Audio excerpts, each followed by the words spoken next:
जय भीम नमो बुद्धाय। वळूया आजच्या बातमीपत्राकडे। अखिल भारतीय भिक्खू संघ सर्वपक्षीय आंबेडकरवादी पक्ष संघटना व आंबेडकरवादी बहुजन विकास समितीच्या वतीने जाहीर निवेदन देत आहोत की आपल्या ऐतिहासिक जागतिक अजिंठा बौद्ध लेणीला जाणाऱ्या हर्सल टी पॉइंट या मुख्य चौकात विश्वाला शांतीचा संदेश देणाऱ्या महाकारुणिक तथागत गौतम बुद्ध यांचा भव्य पुतळा बसविण्यात यावा या मागणीचे निवेदन आज जिल्हाधिकारी कार्यालयात जिल्हाधिकारी दिलीप स्वामी यांना देण्यात आले। यावेळी पूजनीय भदंत विशुद्धानंद बोधी महाथेरो भंते संघप्रिय दीपक निकाळजे व मोठ्या प्रमाणावर भिक्खू संघ आंबेडकरवादी भीमसैनिकांची उपस्थिती होती। भगवान बुद्धाचा जय असो, भगवान बुद्धाचा जय असो, भगवान बुद्धाचा जय असो। औरंगाबाद शहरातील हर्सुल टी पॉइंट येथे म्हणजे जो अजिंठा बौद्ध लेणीला जाणारा मुख्य मार्ग आहे त्या ठिकाणी या विश्वाला शांततेचा संदेश देणारे महाकारुणिक तथागत भगवान गौतम बुद्ध यांचा भव्य पुतळा बसला पाहिजे ही आंबेडकरी समाजाची गेल्या अनेक वर्षापासून मागणी आहे व या मागणीसाठी असंख्य आंदोलने आंबेडकरी समाजाने रस्त्यावर उतरून केलेली आहेत, परंतु शासनाला अद्यापपर्यंत ही जाग आलेली नाही। आज या ठिकाणी पूजनीय भदंत जगविख्यात बौद्ध धम्मगुरू आमचे मार्गदर्शक आदरणीय विशुद्धानंद बोधी महाथेरो हे स्वतः एक डेलिगेशन घेऊन आज जिल्हाधिकारी दिलीप स्वामी साहेबांना भेटले असून त्यांनी हर्सुल टी पॉईंटचा विषय हा लवकरच निकाली काढावा व त्या ठिकाणी भव्य दिव्य अशी तथागत भगवान गौतम बुद्ध यांची मूर्ती बसवण्यात यावी असं निवेदन आज जिल्हाधिकारी साहेबांना भिक्खू संघाच्या वतीने देण्यात आलेलं आहे व त्यांना अल्टिमेटल शासनाला या माध्यमातून भिक्खू संघाने व आंबेडकरी चळवळीच्या संपूर्ण संघटनांनी दिलेला आहे। लवकरात लवकर हा विषय मार्गी लावा नसता रस्त्यावर उतरून भिक्खू संघ जोरदार आंदोलन छेडणार आहे याची शासनाने नोंद घ्यावी। औरंगाबादचं नाव जगाच्या इतिहासामध्ये गाजण्याचं कारण फक्त अजिंठा लेणी, वेरूळची लेणी, औरंगाबादची लेणी ह्या प्रसिद्ध लेण्यांमुळे औरंगाबादचं नाव जगाच्या इतिहासामध्ये अमर झालेलं आहे। जगामधून थायलंड, श्रीलंका, जपान, नेपाळ या 80 देशातून लोक औरंगाबादला येतात। आमच्या एअरपोर्टचं उत्पन्न वाढलं, औरंगाबादच्या कलेक्टरचं जो काही टॅक्स आहे तो वाढला, तर हे सर्व काही अजिंठा वेरूळच्या लेण्यांमुळे विदेशी लोकांचं चलन या ठिकाणी मोठ्या प्रमाणात आलेलं आहे। आणि औरंगाबाद शहर हे बुद्धमय होतं, कारण विद्यापीठच्या बाजूला जी बुद्ध लेणी होती त्या बुद्ध लेणीतील असंख्य भिक्षू लोक या संपूर्ण औरंगाबाद त्यावेळी खडकी होती त्या खडकी गावामध्ये विचरण करत होते आणि म्हणून औरंगाबादच्या त्यावेळेस कानाकोपऱ्यांमध्ये अनेक ठिकाणी बुद्धाच्या मूर्त्या असू शकते। आज एक छोटीशी मागणी घेऊन आम्ही कलेक्टर ऑफिसमध्ये आलेलो आहोत। कलेक्टर साहेबांना निवेदन दिलेलं आहे आणि त्या अगोदर अनेकदा महानगरपालिका आयुक्तांना निवेदनं देऊन झालेले आहेत, परंतु महानगरपालिका आयुक्तांच्या लक्षात आलं नाही की आपण हे मूर्ती बसवून 1000 वर्ष अमर होऊ। पण त्यांनी अमरत्वाचा ताम्रपट घेतला नाही, तर त्यांनी स्वतः आपलं नाव डेट केलेलं आहे, मृत केलं टाकलेलं आहे। कारण भगवान बुद्धाला विरोध म्हणजे त्या ठिकाणी आपलं स्वतःचं डेट करण्यासारखं। तर कलेक्टर साहेबांना निवेदन दिल्यामुळे त्यांनी आम्हाला पॉझिटिव्ह होकार दिलेला आहे। ह्या दोन्ही गोष्टीमुळे आम्ही लवकरच इथं बुद्धाचा पुतळा भव्य स्वरूपामध्ये बसवणार आहोत। कारण जे काही लोक विदेशातून येतात ते एअरपोर्टला उतरतात आणि एअरपोर्टवरून सरळ त्या चौकामधून जातात। हर्सुल टी पॉईंट चौकातून प्रत्येक फॉरेनर अजिंठ्याला जातो, तर त्या ठिकाणी ते थांबून नक्कीच त्याचं चित्रीकरण करतील आणि त्यानंतर पुढे जातील। तर त्यासाठी तिथं बुद्धाचीच मूर्ती शोभते, कारण तो रोडच अजिंठ्याचा रोड आहे। म्हणून आम्ही वाजवी मागणी केलेली आहे, अवाजवी नाही। तर या वाजवी मागणीसाठी महानगरपालिका कमिशनर आणि कलेक्टर यांनी तात्काळ परवानगी द्यावी आणि तात्काळ त्या ठिकाणी बुद्धमूर्ती बसवू। नाही दिली तर भिक्खू संघ पुढचं पाऊल मोठं उचलतील, त्याला जबाबदार हे दोघंच लोक राहतील। तर त्यासाठी हे आम्ही भिक्खू संघ त्यांना अगोदर सूचित करत आहोत, अगोदर रिक्वेस्ट करत आहोत, विनंती करत आहोत। हात जोडून विनंती केलेल्या भिक्खू संघाने निवेदन दिलेले आहेत आणि लवकर जर त्याचे परिणाम नाही झाले तर त्यांना मात्र त्याचे चुकीचे वाईट असे परिणाम दिसून येतील. म्हणून भिक्खू संघ काही मागे हटणार नाही, तर ताबडतोब त्यांनी हे पुढचे पाऊल उचलावेत आणि भिक्खू संघाचे आशीर्वाद घ्यावेत, भगवान बुद्धाचे आशीर्वाद घ्यावेत आणि त्या ठिकाणी नेव्हर डेट होण्यासाठी, कधीच मृत न पावण्यासाठी अमर व्हावे, ह्या आशीर्वाद आहे. धन्यवाद. राष्ट्रीय संविधान बचाव अभियानाच्या वतीने प्राध्यापक देवीदास इंगळे यांच्या प्रमुख उपस्थितीत शालेय शिक्षण अभ्यासक्रमात समाजात विषमता निर्माण करणारे मनुस्मृतीचे श्लोक समाविष्ट न करण्याबाबत आज नांदेडच्या जिल्हाधिकारी यांना निवेदन देण्यात आले. शिक्षण ही काल्पनिक गोष्ट नसून शाळेतील विद्यार्थ्यांना विज्ञानवादी विचाराचे धडे देणे आवश्यक असल्याचे निवेदनात म्हटले आहे. या प्रसंगी राष्ट्रीय संविधान बचाव अभियानाचे पदाधिकारी मोठ्या संख्येने उपस्थित होते. मी प्राध्यापक देवीदास इंगळे, राष्ट्रीय अध्यक्ष, राष्ट्रीय संविधान बचाव अभियान. आज दिनांक 31/5/2024 रोजी आम्ही जिल्हाधिकारी कार्यालय नांदेड येथे जिल्हाधिकाऱ्यांना निवेदन दिले की त्याचा संदर्भ असा आहे की म्हणजे शालेय शिक्षण अभ्यासक्रमात मनुस्मृतीचे श्लोक समाविष्ट न करण्याबाबतचं निवेदन आम्ही दिलेलं आहे.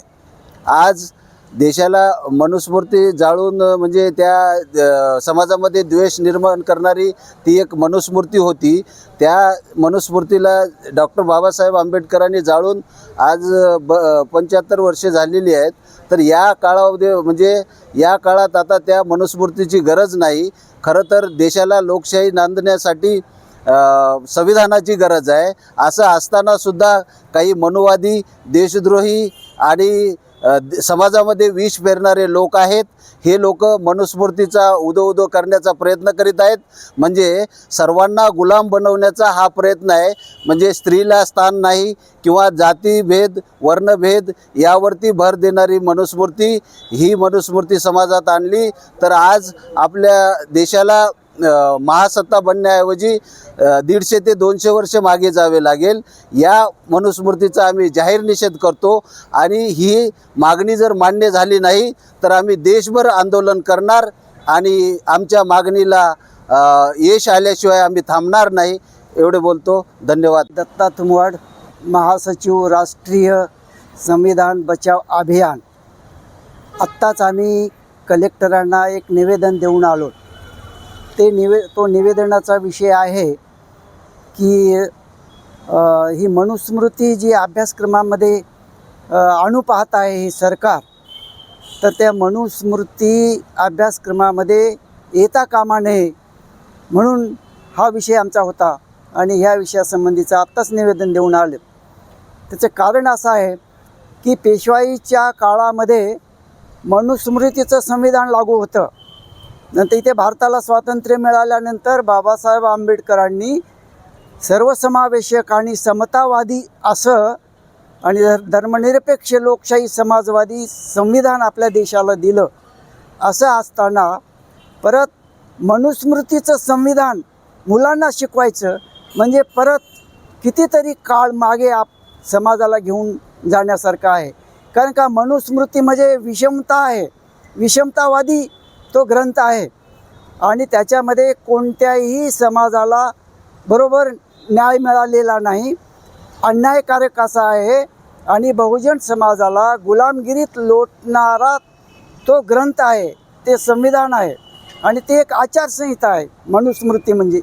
आणि तशा प्रकारची आचारसंहिता, संविधान किंवा मनुस्मृतीसारखं ते पुस्तक, श्लोक जर मुलांना शिकवायला लागलो तर आपल्या मुलांवर काय परिणाम होईल हे सरळ त्याच्यामध्ये दिसते. म्हणून आम्ही असं म्हणतो आहोत, कारण का ते विषमतावादावर, वर्चस्ववादावर, वंशत्ववादावर आधारलेली मनुस्मृती आहे. ती मनुस्मृती स्त्री पुरुष भेदभाव करणारी आहे. त्याचबरोबर बहुजन समाज जो आहे आणि वर्णव्यवस्थेचं समर्थन करणारी मनुस्मृती आहे आणि जाती व्यवस्था मजबूत करणारी ती मनुस्मृती आहे. आणि त्या वर्णव्यवस्थेमध्ये ब्राह्मण, क्षत्रिय, वैश्य, शूद्र असे 4 वर्ण पाडून शूद्रामध्ये ज्या काही जाती आहेत त्या सगळ्यांना एक सेवक बनवलेला आहे, गुलाम बनवलेला आहे. तुमचं काय म्हणणं आहे? म्हणून आमचं असं म्हणणं आहे की परत गुलामगिरीकडे नेणारं जे शिक्षण आहे त्या प्रकारचं शिक्षण मुलांना देता कामा नये. ज्या शिक्षणामध्ये स्वाभिमान आहे, स्वावलंबन आहे आणि अशा प्रकारचं शिक्षण दिलं पाहिजे.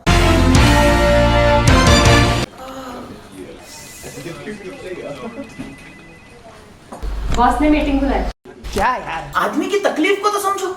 बाहर बाहर उठो बैठो उठो बैठो। जनाब, तकलीफ उठने बैठने की नहीं, तकलीफ बवासीर की है। बवासीर, फिशर, भगंदर, पाइलोनियल साइंस का आयुर्वेद तथा आधुनिक लेजर से उपचार। अभ्युदय पाइल्स लेजर हॉस्पिटल, लोहार समाज भवन के पीछे, महापुष्प सोसाइटी, शताब्दी नगर चौक से मनीष नगर रोड, नागपुर। कॉल और विजिट करें www.pilesfistulacure.com। हुआ बहू? माँ, पाइल्स की बहुत तकलीफ हो रही है। तो तुम गुदरोग सर्जन के पास क्यों नहीं गई?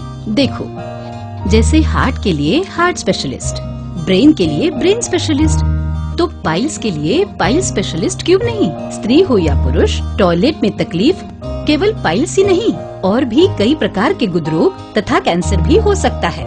इसीलिए इसकी प्रत्यक्ष जांच जरूरी है। ठीक है माँ, पर जांच के लिए हम जाएंगे कहाँ? वही काले आयुर्वेदिक पाइल्स हॉस्पिटल में। लेकिन माँ, प्रेगनेंसी में पाइल्स की दवाइयाँ? प्रेगनेंसी में आयुर्वेदिक दवाइयाँ सुरक्षित होती है। जनहित में जारी काले आयुर्वेदिक पाइल्स हॉस्पिटल, औषधि चिकित्सा तथा सर्जरी ट्रीटमेंट उपलब्ध। हमारा पता उमरेड रोड, दिघौरी बस स्टॉप के पास, नागपुर। अधिक जानकारी के लिए वेबसाइट पर जाएं kalepileshospital.com। 5 व 6 जून रोजी रायगड येथे 350 शिवराज्याभिषेक सोहळा मोठ्या उत्साहाने साजरा होणार असल्याची माहिती युवराज संभाजी राजे छत्रपती यांनी कोल्हापुरात झालेल्या पत्रकार परिषदेत दिली। संपूर्ण महाराष्ट्रातून 5 ते 6 लाख शिवभक्त येतील आणि शिवछत्रपतींना अभिवादन करतील। मुख्यमंत्री, उपमुख्यमंत्री आणि मंत्रिमंडळातील अनेक मंत्र्यांना याबद्दल निमंत्रण दिले असून तेही या कार्यक्रमाला येतील असे संभाजीराजे यांनी सांगितले। महाराष्ट्रातून जास्तीत जास्त संख्येने मान्यवरांनी उपस्थित राहावे असे संभाजीराजे यांनी सांगितले। शिवराज्याभिषेक समितीच्या वतीनं 2007 पासून शिवराज्याभिषेक सोहळा सुरुवात झाला। मला आनंदाने सांगायचं आहे की 2007ला एक 2000 शिवभक्त आले होते शिवराज्याभिषेक सोहळा साजरा करण्यासाठी। मागच्या वर्षी शिवराज्याभिषेक सोहळ्याला 6 जूनला 5 लाख लोकांनी उपस्थिती लावली।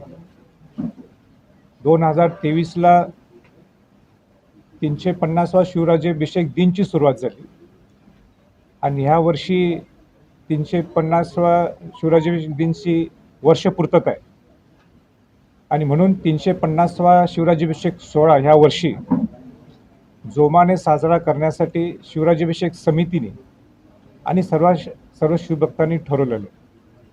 या प्रसंगी मला सर्व शिवभक्तांचा मनापासून आभार व्यक्त ह्याच्यासाठी करायचं आहे की खऱ्या अर्थाने छत्रपती शिवाजी महाराज हे छत्रपती झाले। शिवाजी महाराजांचा राज्याभिषेक सोहळा हा रायगडला झाला आणि तो लोकोत्सव व्हावा, तो राष्ट्रीय सण म्हणून साजरा व्हावा, यासाठी सगळ्या शिवभक्तांनी प्रयत्न केला, राज्याभिषेक समितीने प्रयत्न केला आणि म्हणूनच आपल्याला या 18 वर्षात ज्या शिवराज्याभिषेक समितीने 6 जूनला शिवराज्याभिषेक सोहळा सुरू केला, आपल्याला 2000 शिवभक्तांच्या वरून आज 5-5.25 लाख लोक शिवभक्त तिथे येतात। फार मोठं आव्हानात्मक काम आहे। शिवराज्याभिषेक समितीच्या वतीनं असेल, प्रशासनाच्या वतीनं असेल आणि या संयुक्तपणाने एक चांगल्या पद्धतीने एक राज्याभिषेक सोहळा हा देखणा व्हावा। राज्याभिषेक सोहळा हा नुसतं महाराष्ट्रात नाही तर देशात नाही तर जगभरात पोचावा, या दृष्टिकोनातून आमचे प्रामाणिक प्रयत्न आहेत। आणि परत एकदा सगळ्या शिवभक्तांना मी आवाहन करू इच्छितो की आपण या 350व्या शिवराज्याभिषेक सोहळ्यासाठी आपण मोठ्या संख्येने आनंदाने उत्साहाने शिवाजी महाराजांना वंदन करण्यासाठी, शिवाजी महाराजांना अभिवादन करण्यासाठी आपण यावं।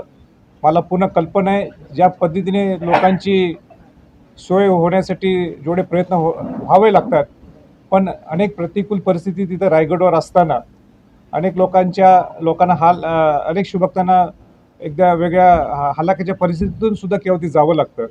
पण एक शिवभक्त ज्यावेळी तिथं येतो तो त्या तयारीच येतो की आपल्याला तिथली परिस्थिती किती प्रतिकूल हे कल्पना आहे, तरीही शिवभक्त तिथे येतो। पण जेवढं शक्य होईल तेवढं आम्ही म्हणजे शिवराज्याभिषेक समिती आणि प्रशासनाने सुद्धा चांगल्या पद्धतीने जोडणा केलेली आहे आणि म्हणून मी सगळ्या शिवभक्तांना परत एकदा आवाहन करू इच्छितो की आपण या 350व्या शिवराज्याभिषेक सोहळ्यासाठी आपण मोठ्या संख्येने यावं माझं तर उलटं आणि आव्हान आहे की 5 जूनला मी सगळ्या शिवभक्तांच्या बरोबर चित्त दरवाजे नाणे दरवाजाच्या माध्यमातून हे मी रायगड पदभ्रमंती करत असतो. दुर्गराज रायगड किल्ल्याची पदभ्रमंती करत असतो. तर आपण तिथं सुद्धा यावं अशी मी आपली सर्वांना मी शिवभक्तांना विनंती करतो आणि थांबतो. भगवान गौतम बुद्ध यांच्या जयंतीनिमित्त शाक्य विकास मंडळ ट्रस्टच्या वतीने बुद्धरूप प्रतिष्ठापना भव्य शांती संदेश यात्रा शाक्य विकास मंडळ ट्रस्ट व सुजाता महिला संघ यांच्या संयुक्त विद्यमाने तथागत भगवान गौतम बुद्ध यांच्या जयंतीनिमित्त पांडवनगर येथील शाक्यमुनी बुद्ध विहारामध्ये थायलंड येथून आणलेली भगवान गौतम बुद्धांची मूर्तीची प्राणप्रतिष्ठापना महाराष्ट्र राज्याचे माजी पोलीस महासंचालक अशोक घिवरे यांच्या हस्ते करण्यात आली होती. तसेच शांती संदेश यात्राही काढण्यात आली होती. यावेळी सामूहिक बुद्ध वंदना करून व उपस्थितांना खीर वाटप करण्यात आले. यावेळी आंबेडकर चळवळीतील ज्येष्ठ नेते वसंतदादा साळवे यांनी बुद्ध धम्मपर मार्गदर्शन केले.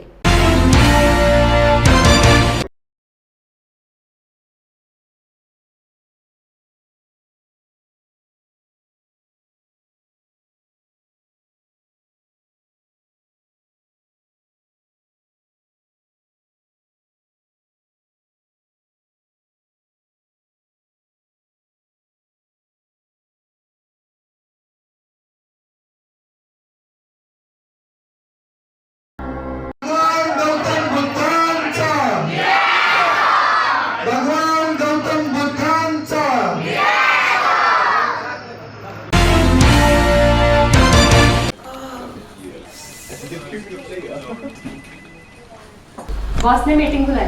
क्या यार, आदमी की तकलीफ को तो समझो। बाहर बाहर उठो बैठो। जनाब, तकलीफ उठने बैठने की नहीं, तकलीफ बवासीर की है। बवासीर, फिशर, भगंदर, पाइलोनियल साइंस का आयुर्वेद तथा आधुनिक लेजर से उपचार। अभ्युदय पाइल्स लेजर हॉस्पिटल, लोहार समाज भवन के पीछे, महापुष्प सोसाइटी, शताब्दी नगर चौक से मनीष नगर रोड, नागपुर। कॉल और विजिट करें www.pilesfistulacure.com। हुआ बहू? माँ, पाइल्स की बहुत तकलीफ हो रही है। तो तुम गुदरोग सर्जन के पास क्यों नहीं गई? देखो, जैसे हार्ट के लिए हार्ट स्पेशलिस्ट, ब्रेन के लिए ब्रेन स्पेशलिस्ट, तो पाइल्स के लिए पाइल्स स्पेशलिस्ट क्यों नहीं? स्त्री हो या पुरुष, टॉयलेट में तकलीफ केवल पाइल्स ही नहीं, और भी कई प्रकार के गुदरोग तथा कैंसर भी हो सकता है। इसीलिए इसकी प्रत्यक्ष जांच जरूरी है। ठीक है माँ, पर जांच के लिए हम जाएंगे कहाँ? वही काले आयुर्वेदिक पाइल्स हॉस्पिटल में। लेकिन माँ, प्रेगनेंसी में पाइल्स की दवाइयाँ?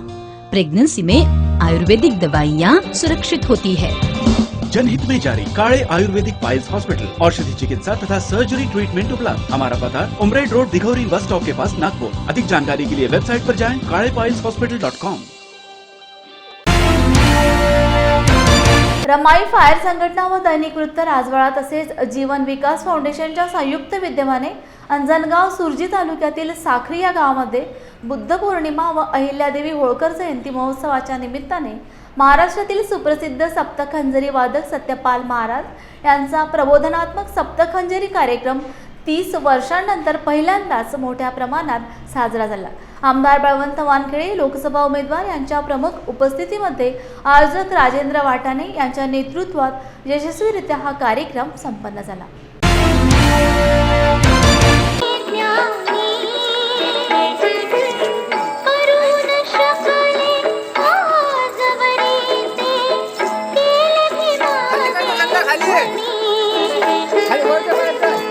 Hare